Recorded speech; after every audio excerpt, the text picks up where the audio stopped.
First, we need to remove the mechanical key. For that, we have to press this button, and this will allow to remove the mechanical key.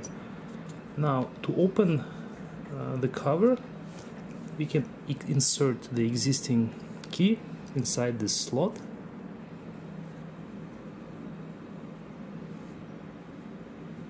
You can see it right now. Insert it like this and twist. Now you can remove the cover.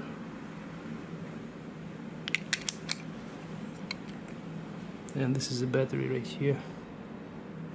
The battery is CR2032. Right now I'm going to use this wooden stick to remove the battery.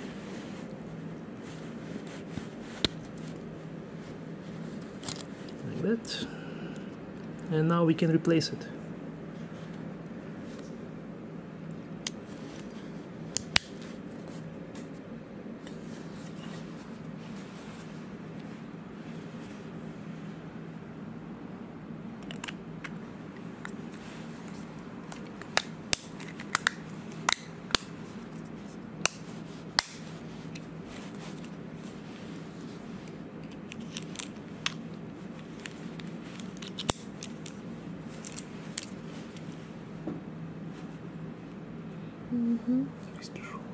Кузов пришел.